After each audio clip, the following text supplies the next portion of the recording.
മുറിയിലെ എസിക്കുള്ളിൽ തണുപ്പ് മാത്രമല്ല, പാമ്പുകളും ഉണ്ട്. ശ്രീകാര്യം ചെറുവയ്ക്കൽ ടെക്നോ പാർക്ക് ജീവനക്കാരനായ മാധവ് കെ പണിക്കരുടെ വീട്ടിലെ എയർ കണ്ടീഷണറിൽ കയറിപ്പറ്റിയത് ഒന്നോ രണ്ടോ അല്ല, 5 പാമ്പുകളാണ്.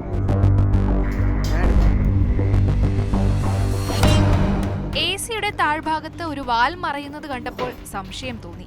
ചെറിയ ശബ്ദം കേട്ടു. തുടർന്ന് ടോർച്ച് അടിച്ചു നോക്കിയതും ഞെട്ടിപ്പോയി. ഉടൻ തന്നെ വനം വകുപ്പിലെ സ്നേക്ക് റെസ്ക്യൂ ഓഫീസറായ റോഷ്നിയെ വിവരമറിയിച്ചു. റോഷ്നിയുടെ നിർദ്ദേശപ്രകാരം സർപ്പയിലെ സ്നേക്ക് ക്യാച്ചറായ ഗൗതം സ്ഥലത്തെത്തി. 1.5 മണിക്കൂർ നീണ്ട പരിശ്രമത്തിനൊടുവിൽ എസി ഇളക്കി മാറ്റിയ ശേഷം 4 പാമ്പുകളെ പിടികൂടി. ഒരെണ്ണം രക്ഷപ്പെട്ടു. വിഷമില്ലാത്ത വില്ലൂന്നി വിഭാഗത്തിലുള്ള പാമ്പുകളെയാണ് പിടികൂടിയത്. പിന്നീട് തുറസായ കുറ്റിക്കാട്ടിൽ തുറന്നുവിട്ടു. മരച്ചിലകൾ വീടിന്റെ ടെറസിലേക്ക് താഴ്ന്നു കിടക്കുന്നതുകൊണ്ടാണ് പാമ്പുകൾക്ക് വീട്ടിലെ എസിക്കുള്ളിൽ കയറാൻ കഴിഞ്ഞതെന്നാണ് സ്നേക്ക് ക്യാച്ചറായ ഗൗതം പറഞ്ഞത്.